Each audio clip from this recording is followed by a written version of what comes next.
source tells CNN that raids at homes belonging to Sean Diddy Combs are related to a sex trafficking investigation and that Diddy is the target. The raids were carried out yesterday afternoon in LA and Miami, and they were big. We're talking armored trucks, agents with assault rifles, all forcing their way onto Diddy's properties and into his homes. CNN's Josh Campbell has been following this story for us. So, Josh, what's the latest on this investigation and specifically what agents were looking for?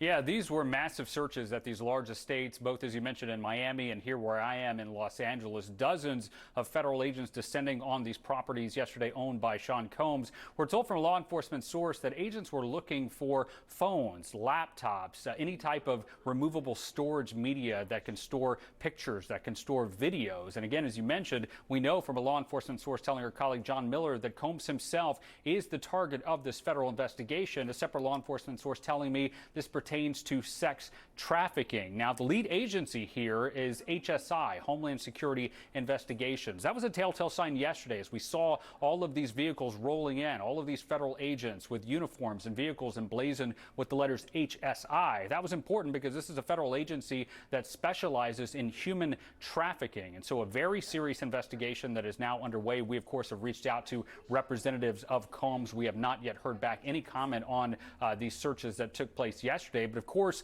Boris, Combs himself has come under legal scrutiny in recent months. In December, there was a woman referred to as John Doe in a civil lawsuit who claims that she was 17 at the time, back in 2003, when she was allegedly sexually assaulted. She indicated that Combs accusing him of sex trafficking and gang rape. Combs had denied that. But then just last month, a former employee of Combs also filed a suit claiming harassment, saying that he was forced to procure and interact with sex workers, accusing Combs' son of bringing underage girls to parties. And so again, as you look at all of this together, it seems to make sense that when you have those types of allegations from individuals, the feds likely launched their own investigation, the result of that being this search that we saw yesterday. Of course, we're waiting to see what specifically investigators found at either location and whether that will result in any type of prosecution, Boris.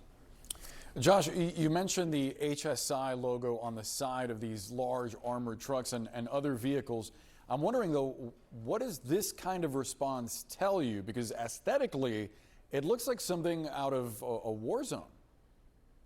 No, absolutely. I mean, we saw these heavily armed tactical agents that arrived at both locations. The law enforcement source tells us that's because Combs had private armed security at those locations. And so, I can tell you, having done a number of these searches in a previous life, you obviously want to bring whatever resources that you need in order to potentially be on standby should there be any potential issues. Obviously, yesterday there were no issues, but you had those tactical agents that were there. And then I can tell you that there's a separate psychological aspect as well. If someone finds themselves under a federal investigation, particularly one as serious as sex trafficking, as human trafficking, you can imagine that people in that type of situation may do things that could potentially be violent if it feels as though their life is caving in on them with federal prosecutors and federal agents at the door. So a lot of this could be just psychological. Look, the best result here, if someone inside that home was thinking about doing something that they shouldn't, don't. You're outmatched, you're outgunned. Obviously, none of that was needed, but certainly you can imagine federal agents bringing every resource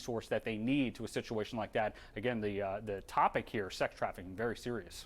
Yeah, an important case to keep an eye on. Josh Campbell from Los Angeles, thank you so much.